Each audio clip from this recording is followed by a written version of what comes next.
The devil's in the sound system, and now he's made it into our computer. I don't know what's going to happen, but anyway, let me make a couple more announcements. There's a board meeting, fellas, on Tuesday night at 7 o'clock, and we can all make it. I think maybe I can bring some snacks. I know that always kind of gets in there. Now, snacks are just my sparkling personality. Anyways, ladies' Bible, summer Bible studies at 6:30 on Thursdays. The clothing ministry, as I mentioned, is taken care of for this weekend. Senior breakfast at Perco's is coming Saturday. That's always a good time. Teen revival is 7th and 18th of this month. Be in prayer for that. Yes. That are we going to, fellas, give me a little bit of insight here. We're going to invite other churches. We're inviting other churches. We're inviting other churches. I had some churches asking me about this at camp. I guess it went on Facebook. You know, I don't do Facebook. I'm barely good. I can barely make a phone call, let alone do anything else. Just, you know, I'm on my phone, or when it comes to the computer, it seems like it's a little bit different. But anyways, they got out, and Brother Josh and Brother Oliver are going to be taking care of that, and then the teens will be here for that afternoon. Also, the last night of the Summer Ladies Bible Study will be on the 23rd of this month. And if you didn't get a bulletin, you can get one. Inside there, they have the little flyer for the teen revival. And I'm really been praying for that. That will help our teens, and I think it will. I really think it will help our teens. Also, as I mentioned this morning, we have prayer for that. I'm going to mention all that tonight. And things that will go on there. And you say, what all? See, if you don't know, whenever something happens up here, everybody sees it. Whenever something happens down there, nobody sees it except me. So, anyway, we're trying to coordinate some efforts this evening, which is good. I'm glad you know it. On top of it. Tonight we're talking about serving faithfully. And go to that next screen, Mark. Let's see if it works for us. There we go. First I'm going to give you my introduction. The good news is that persecution will not last forever. As far as Christian persecution, and people are being persecuted because of the cause of Christ all over the world. And there's many nations that they literally hide out in a basement or someplace and serve, and worship together. These Christians here in the book of 1 Timothy needed to be reminded that God is greater than Nero, which was the emperor of Rome. And only God is sovereign, although Nero's reign would soon come to an end. God's reign is eternal.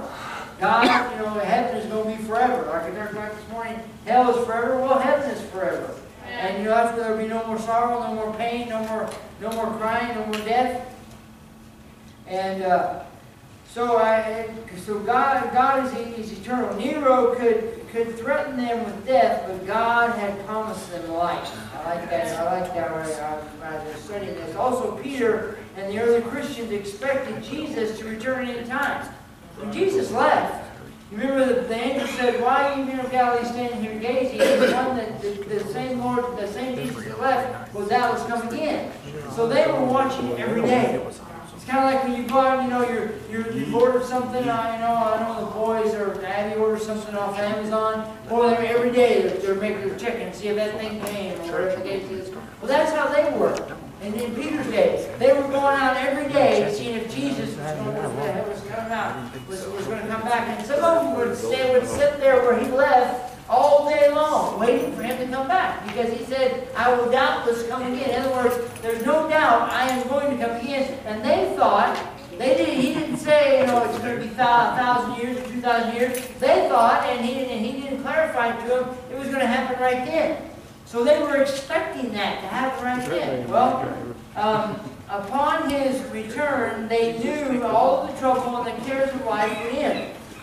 By way of death or through the return of Christ, all of their suffering would soon be over, and all of heaven would be awaiting the arrival of God's faithful servants.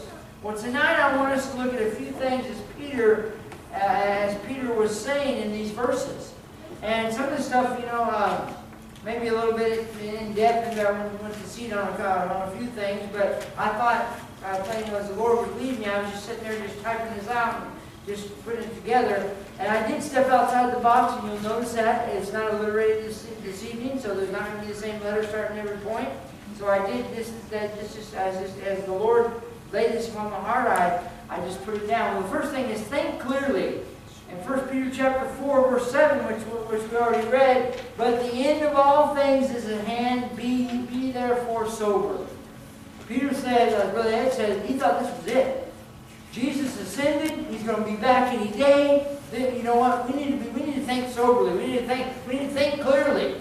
And, get your ducks in a row because Jesus is coming back. Can you imagine when they stood there and they saw Jesus leave? They were probably going door knocking just crazily because they thought, you know what, any day, they're probably telling people, any day Jesus is going to come back. It could be tomorrow. It wasn't today, but it could be tomorrow. Or, then tomorrow comes, well, it wasn't today. But if they were passed out, they probably were doing it because they expected his return at any minute. You know what? We're not too far off that. We should expect his return at any minute. We should live our life to where if Jesus would come back right now, we'd be ready to meet him. We'd be ready to face him. And not let the devil get in and cloud our thoughts or cloud our mind, but think soberly. Peter was telling them here to think clearly and not let the things that were happening or had happened to them to allow them to lose their faith in God. Sometimes, let me rephrase that. In your life, there will be a time when something happens that it's unexpected, you can't give an answer for it, you don't know why it happened, and that right then is when you're going to, you know what, your faith will do one of two things, either increase or weaken. That's right. You know what? I've been at funerals before, and I've had people come to me and say, Pastor, why do you think this happened? I don't know. I have no idea. The only answer I can give them is, you know what? God needed them more than we did. But if it's a lost one, or if I didn't know their side, I didn't know their place with God, they say, Pastor, why do you think this happened? I don't know. I can't say. I went to a funeral, the Lyle Davidson funeral, and also he was killed with Mark Montgomery, if you remember, going over the beach. Brian, I met with Brian. Brian lived next door to me, Brian Gregory, and Lyle, their dad, and lived right next door to us from the first week chapter. And I've known those boys forever. And they're not serving God, and they know they're not serving God, they're not doing right. I went over to Brian's house over in Oildale. While I was there, a domestic violence episode happened in the street. And while I was trying to talk to him, I heard these people just yelling and screaming, and I said, what's going on? He said, don't worry about it, it happens every day over here. I said, are you serious? I said, he is beating that woman up. He said, it's best not that we don't get involved, brother. He said, because you know what? He said, we've gotten involved before, and we've gotten beat up. So he said, it's best we don't. He said, the cops will show up and everything we take care of. But as I'm sitting there talking to Brian, and he's broken hearted. Him and his dad were very close. And his brother and his brother and he were very close with their dad. And he said, Gary, he said, why do you think this happened? I said, Brian, I don't know. I can't tell you. He said, no idea. I said, I have no idea. He said, why did that truck? What happened was the truck went to turn, and they were coming down the road and turned and hit them almost head on. And killed both Lyle and Brian. And Brian's wife is Mark's wife is Mandy, who works at the post office. Yeah, pray for her. But Brian asked me that.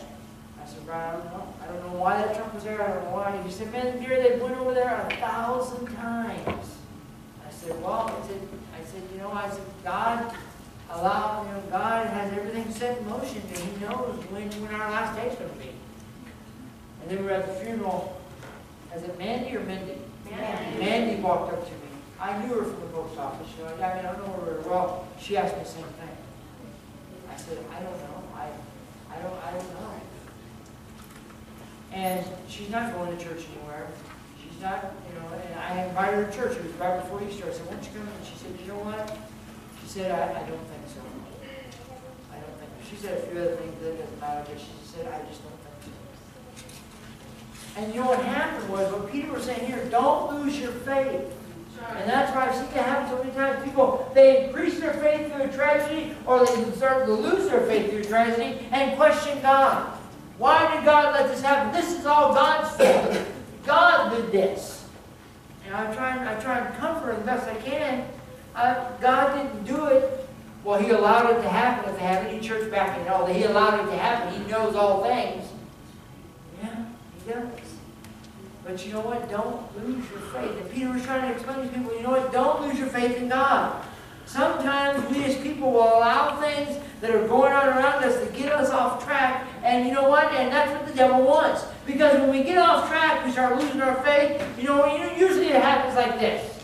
Usually, if you're coming to Sunday school, and you know what? Some of you, I'd like to, this is one of your chances to start Sunday school with a new conference class. Some of you don't come to Sunday school. I noticed that this morning. I've been in a teen class forever since God came, since Pastor Long, when I got here from Gospel Light, he said, what's your plans? I said, I plan on taking a sabbatical for about 6 months, brother. Don't put me in no class. I'm just going to hang out with Ed's class.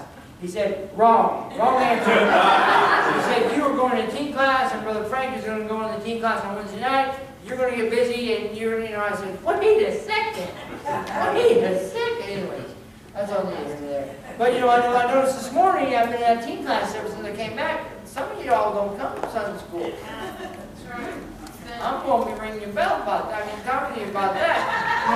You know, if I have to come to Sunday school, y'all better come to Sunday school.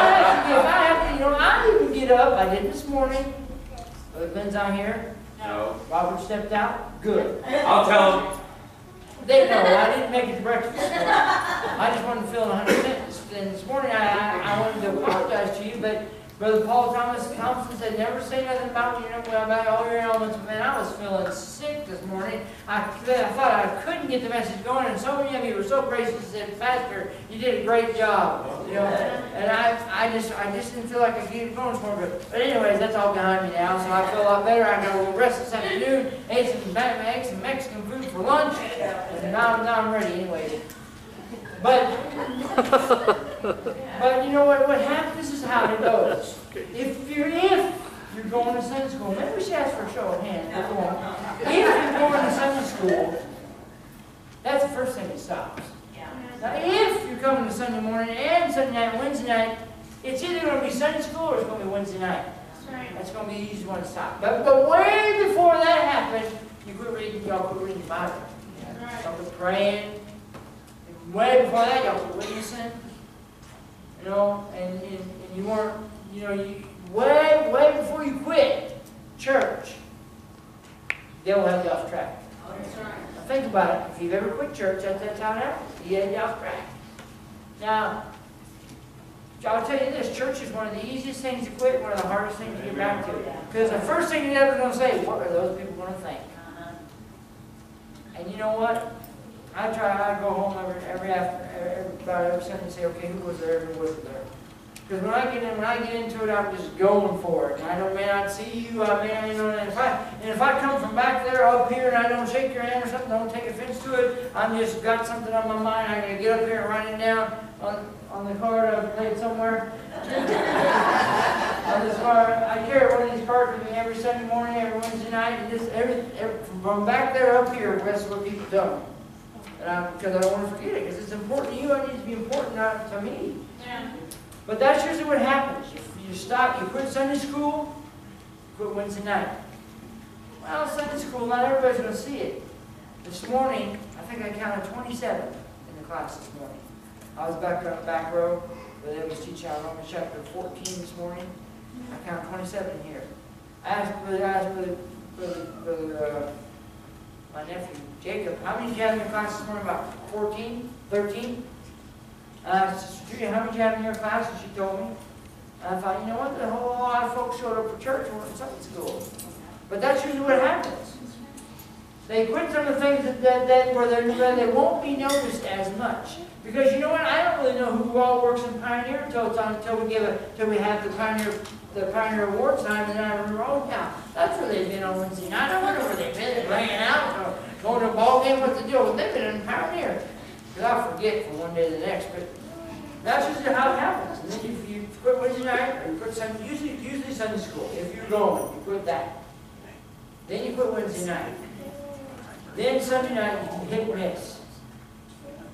You know, usually Sunday morning you hit and miss. And then, because Sunday night, you're usually awake by then. Even if you want to sleep in late, you're usually awake by then. And you come to church.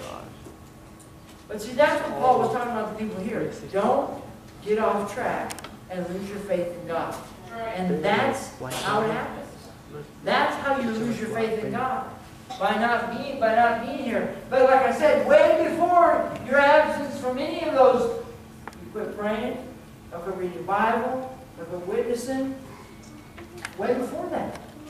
And you know the thing is, the devil, remember when the Bible said that he was subtle? He was kind of tricky, and in Genesis when he tricked Eve, subtle, or you know, wasn't one right out there, wasn't right in your face. It's just kind of sneaky. He mixed the truth with a little bit of a lie, or a lie with a little bit of truth, so it sounded okay. He does that to people today. How important? Man, I can't get up, man. You may work 6 days a week, man. Sunday is my only day. I'll tell you that one day, just say you got plenty of time to sleep when you're dead. You never know. And most of you, it's not sleeping. It's just not doing anything. Man, where's this coming from tonight? I don't know. I better watch out. Don't keep my job. Sometimes, you know, the devil will use whatever it is that he can to get us off the track. Whatever it is. I'm telling you the truth now. Whatever. And you know, it's just mainly home folks tonight. That's about it, home folks tonight. But you know what? The devil may have gotten you off the track. I'm just going to talk to you just like we're good friends. I believe we are. At least before I get this done. Now, we may not be too good friends after but Peter even told the people here in chapter 2, verse 21, he said, "For it had been better for them not to know and to have known the ways of righteousness, than after they had known it, to turn from the holy commandment delivered unto them." He said it'd be better for you not to know it than to know it and turn away from it. Because you know what? You got no excuse. When you stand before God, you have no excuse because you did know it. But for some reason, somehow, you slipped off the track. You know what? I have no problem with big, huge churches like Valley Baptist, Valley Bible, but it's so easy for people not to show up and not to be missed. One of the things that Brother Trieber does, Brother Paul Chapel does, Brother Paul Chapel has 47 adult classes. And that teacher watches for you. You don't show up to Sunday school, he knows. And you don't show up to Sunday school twice, he's at your house, knocked on the front door. You know, I thought, how in the world, but 47 adult classes. And it breaks down to about 50 or up to 50. When it gets 50 in a class, they start another class. And the thing is, how in the world can they keep track of those people? They have a system, and they work it. But you know what? In some churches, the big, huge churches, I don't know how Joel Osteen does it. 24,000 people. I don't know how many people's on his staff. But you know what? You can just show up, and you can just not show up. You just kind of fade into the crowd. We need to be careful. After we've known it, time to turn away from it. People don't realize that it is the devil that gets them out, and it's him that will keep them out. Now that wasn't original with me, I read that somewhere, but it's the devil that gets you out, and it's the devil that keeps you out of church. It's the devil, because God would never do that. God does not want you to miss church. God does not want you to not show up just because you don't feel like it. God does not want you to go and throw your fishing pole and throw your line into the locker up like you should be in church. I'm not saying none of you folks do that, but you know, people in other churches do that. But you know what? That's what the devil will do. He'll use whatever he can. Be in prayer for Brother Frank. Some of you asked me, where's Brother Frank? He did not quit. He took a job. He's working Thursday, Friday, Saturday, Sunday. Because his unemployment had ran out, or was close to running out, and they had to eat. And so he talked to me a week ago. He said, Pastor, he said, I hate this, but this is all I can find right now. So be in prayer for him. These things will change for him. So I just thought about that because somebody asked me that this morning, and I in contact with him, and I told him I'll be praying for you that you can find something. Oil field welders are few and far between. It's tough. It's tough for them. Yes. Because of what it is. Well, number 2, pray patiently. Pray patiently. Don't get in a hurry. Don't pray and say, I knew you would do it. You know, but pray passionately. What did I say? Patiently? I meant passionately. I'm sorry. Don't get in a hurry. Be serious about your prayer. In verse 7, the last part of it is to watch unto prayer. Pray passionately, fervently, avidly, single-mindedly, keenly. Not just to pray as they might over a meal, but pray as if your life depended on it. And some of these folks, their lives depend on it. And there's a lot of people in other countries, third world countries, that their life is depending on it. You know what? They pray that they could just have the opportunity to get together and worship. They may have one Bible, and they'll tear out different sections of it and hand it out. And when you come in, you cherish these words, because when you come back next time we meet, we're going to swap pages. Because they want to be caught. They can't afford to be caught carrying the whole Word of God. Well,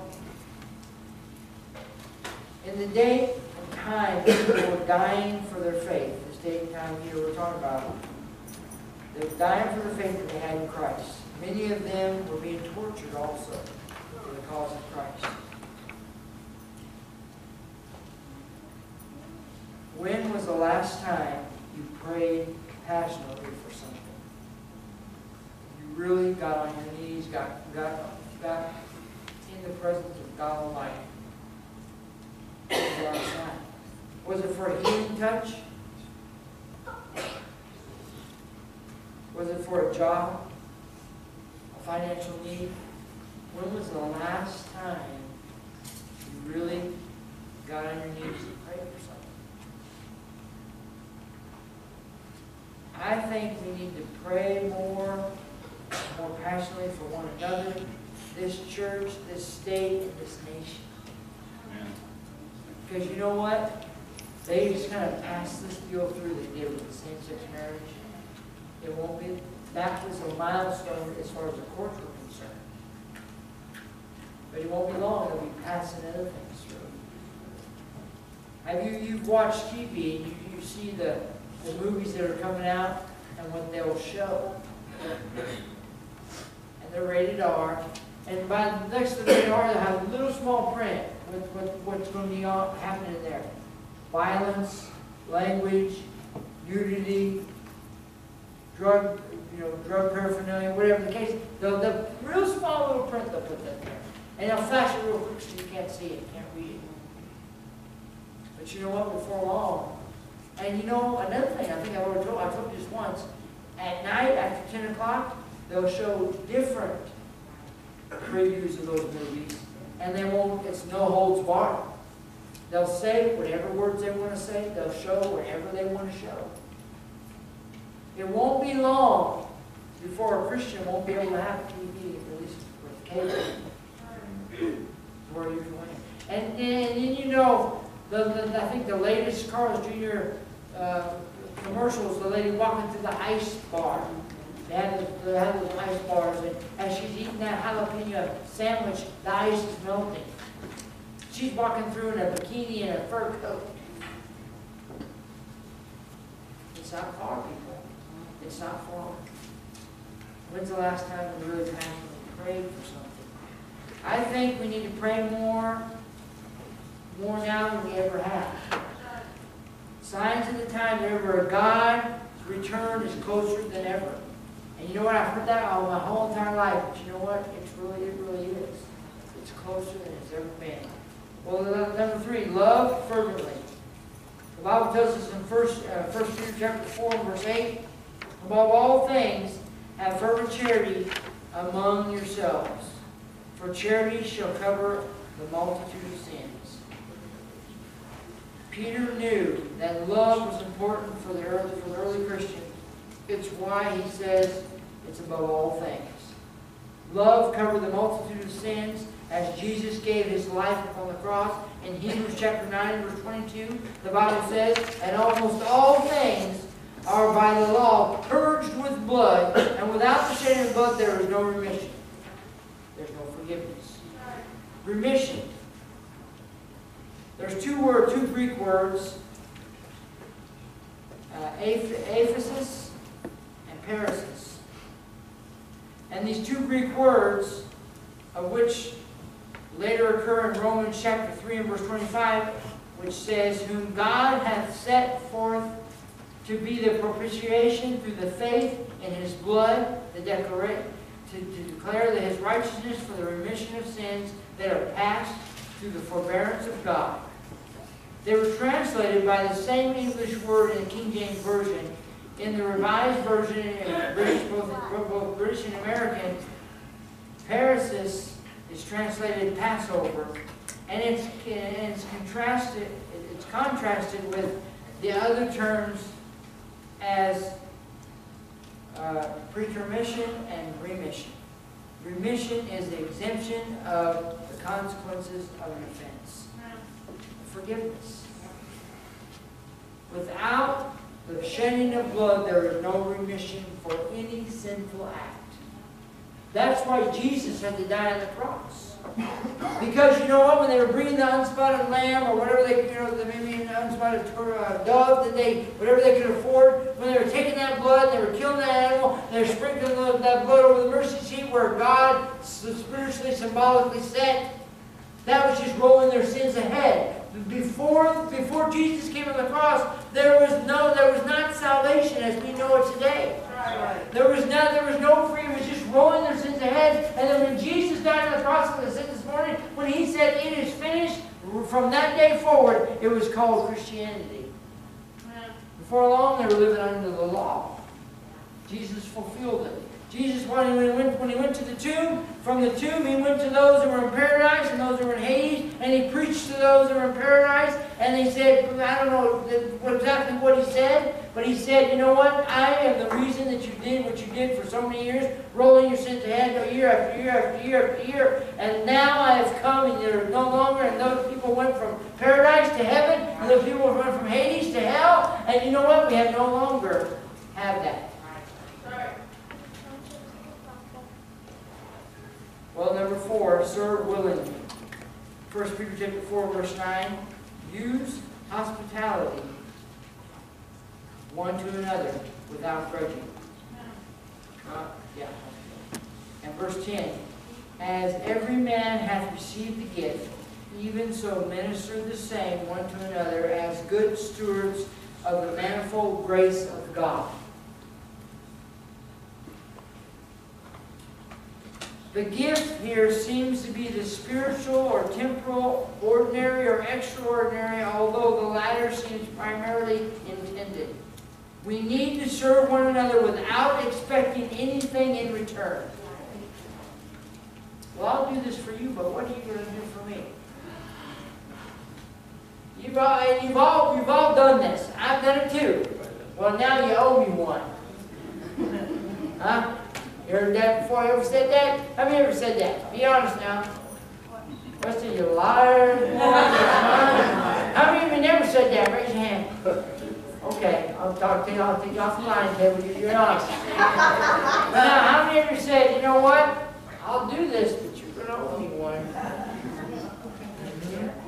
Or you'll say, you know what? Now we're square. Now we're even. Well, what did I owe you?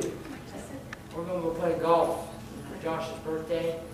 But Marcus gets into good deals, man. He got us a good deal. And he said, only going to cost you $30 to play. We're going someplace, somewhere, not in the world.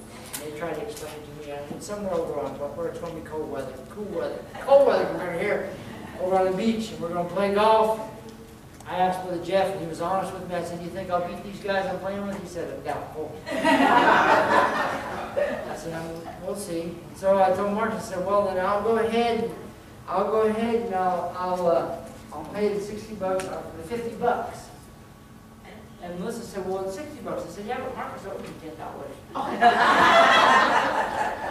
And I said, what does he owe me $10 for? Was that Knott's Berry Farm? And she said, he didn't go to Knott's Berry Farm. Man, he knows. He knows. He knows you owe me $10, but he knows I can't remember where it is. And I'm thinking it was $5 on 2 different occasions. I know that something happened, and I said, well, you know, go ahead and pay it. I'll give you the $50 tomorrow. He said it's 60. I said, you owe me $10. I know you do. She said, you've got to be kidding me. I said, what?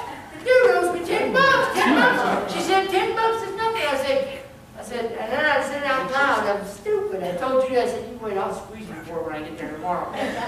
So she said, you better not. She said, right next to me, why not? I said that out loud. But you're paying for my birthday. Huh? You're paying for my green fee for my birthday. I'm paying $20 over.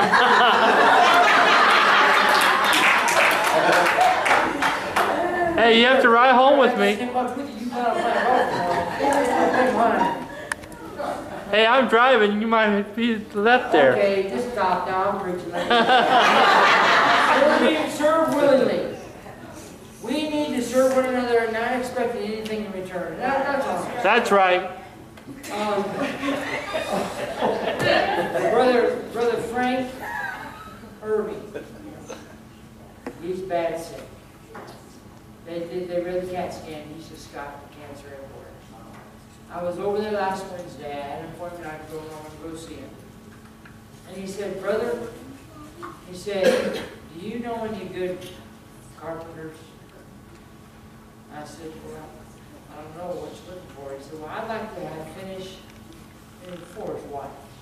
Finish the siding on the back of my house and on the west side. I said, he said, you know, they want about $45 an hour to do it, and I can't pay it. And I said, well, I know guys that can do it for nothing. So I called Brother Robert. Because I know he can do about anything. Now, he should be here, here it is. He's in the nursery. So he is here. Maybe he's not. Yeah. Is he? He's seeing me on camera up there. I said, I called Brother Robert. I said, Brother Robert, I said, I need to ask you a favor. And I'm going to help you every step of the way. I said, meet me over at Mom's house. Living in her cabin. I said, come over there and I'll take you over to Irvin's house. They were at the doctor's office. I didn't want to go while they were there. And we looked at the house and said, yeah, we can do this. I said, you think so? I said, yeah, I think so. He said, why don't, he said, I can't really do it until about September, October. You know, because it's going to be hot. And it is, you know. I said, well, I said, you think we can do it? I'll help you. And he said, yeah, I think we can do it.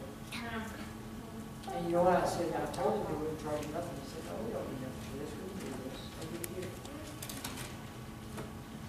That's what Peter was talking about. Don't do something expecting something. Right. Just do it because you love Jesus. Right. And I don't know how much time that Frank has. They didn't tell him. But he's got it. But his biggest concern, you know, sitting there talking to him, was his wife. So Gary said, she wasn't there, she was at the store, I was talking to him. He said, Gary said, Pastor, he said, I'm not worried about this. I know God's in control. You said it, you've preached it 100 times, I've heard you say it. He said, I know God is in control. He said, but you know what, I'm just concerned about my wife. And I said, you know what, brother, don't worry about your wife. God has all this, like you said, God has this control, and she's got a home, and she has to prove out her choice. We can't help it. I don't know how many years they've been married. Sister John, how many you know? Sister Beverly, do you know? I think it's 43. Yeah. Those are 42. Yeah. He's been a hard worker his whole life. They took his license away, he got a little fender bender and drive through the McDonald's. His foot slipped off, he has a Parkinson's, his foot slipped off the brake, hit the gas, hit the guy in front of him. They got the car back a few weeks ago, they got the car back the other day. But they took his license, the police came down there and took his license away from him. And I told you about that. But you know what? I told him, I said, we'll do what we can. I'll let you know. I was meant to tell her this morning. But I'll go by there this week and tell him. He may be gone off the scene, but he wants to take care of his wife.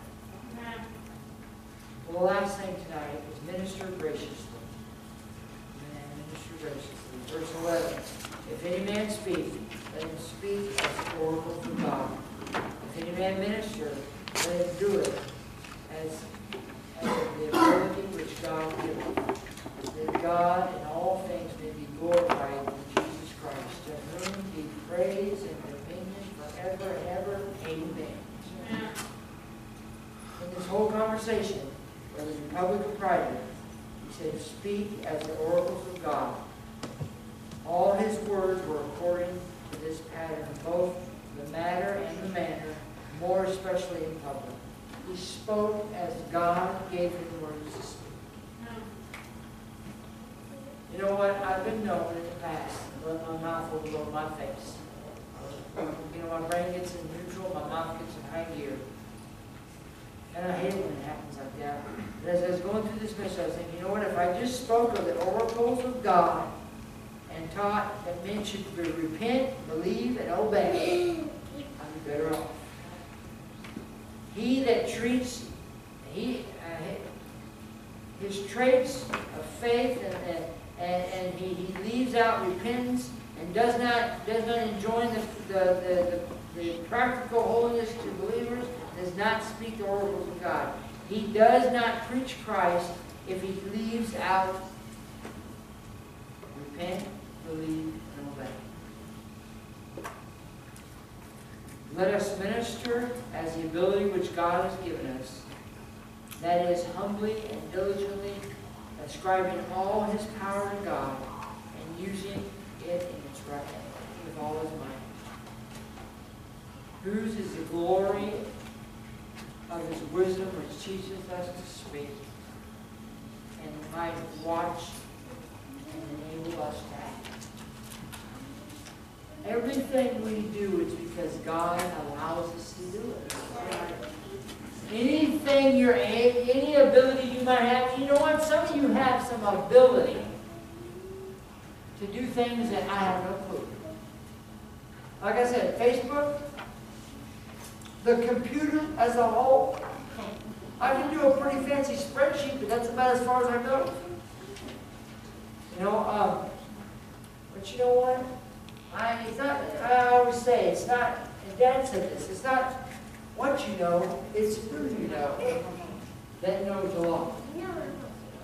Brother John was asking me if we're going to put a one of these things, projectors over there for Tony in the middle of the room so she can do the math up on a big screen for the kids instead of all of them coming to the table. I thought it'd be better for it. Plus they can do movies. Sister Claudia had to do it next summer. They already set up. Brother John said, now, Brother Gary, how do you want this? I said, brother, whatever is easiest for you, not a clue. Don't know. I just don't know. Me and electricity don't get along too well. One thing I will tell you I know about electricity is don't reach in there. Those two bars go across the back because you will find yourself about 15 feet back in the yard on your back, wondering what just happened. And getting up going back, no, I'm just going to get afraid that it might happen again. Don't do that. Don't do that. And you know when you got a socket that's kind of out, don't reach in there with a screwdriver and push it over. Not a good practice. You know what it'll do? It'll fling that screwdriver back. Oh, I'm not mistaken. Fling that screwdriver back on your hand, stick it in the wall. And then you got to explain what you did. When you're telling them, they're just saying, man, you got to be careful. What they're really saying is, man, you're a stupid dumb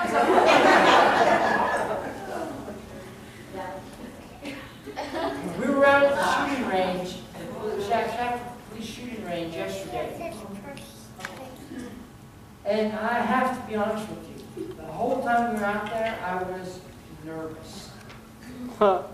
They had some folks out there that hadn't shot a gun before. And this one old boy shot this gun in the back of the gun. Oh, it was a 44 Magnum, a 49. What do you need that for? You don't need that. And I told Brother Jesse, I said, you know what? You ever remember about what happened about those guys off of that movie, American what? American Sniper. Remember those old boys, those three guys went out to the shooting range and one boy turned and killed the other ones? I said, we're in trouble. We got one of them dudes with us here. There's 23 folks out there. So man, the whole time, and as I said that came to my mind. As I said that, I just got more and more nervous. I went back and I sat down against the building way back about 20 yards. They couldn't hit me from here. I was thinking, drinking a soda pop, sitting in the shade. And they said, well, what are we going to do? I said, I'm about done. I said, I can't take a loaded gun in the house because Mama already told me don't be doing that because I've got some crazy wild guns in the house. And they said, don't be doing that. So I said, I got two magazines loaded. They said, you better go out there, man. Out there, bam, bam, bam, bam, let's go. We're ready. We're still alive. And you know what happened? I just about passed out. This old boy had this little gun. It was a 40 caliber. And he was probably where that beam is right there, shooting. And that, one of those hot rounds, the shell came off in that cheek. I thought I'd been shot. I reached up for mine, I thought, this is the end. I thought, man, if I get my hand away, I'm going to see a handful of blood. Then I thought to myself, you know what, getting shot in the face didn't hurt us out of that. And Robert said, what happened? I said, I thought I was getting shot. I said, about who? I said, that guy, look at him, he's shooting the little thing and flinging over. Well, I said, they should have a limit on that. That scared me to death. Then I'm sitting there and I'm getting ready, aiming at the big turns up there. Now Robert's round hit me and that dude's round hit me. I said, Robert, what are you doing? He said, I'm just shooting. I said, be careful. Put your hand up there, knock them down. They come over here and murder me. There's Robert. I thought I'd gotten shot in the face. I was sitting there like this. He said, what are you doing? I said, don't pain. I'm not sure I pull my hand away.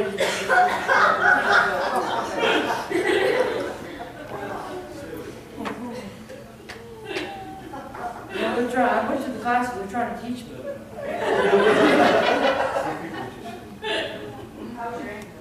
It's good. Not dead center, not every time, but well, in conclusion, serve faithfully. Think all things that God has given.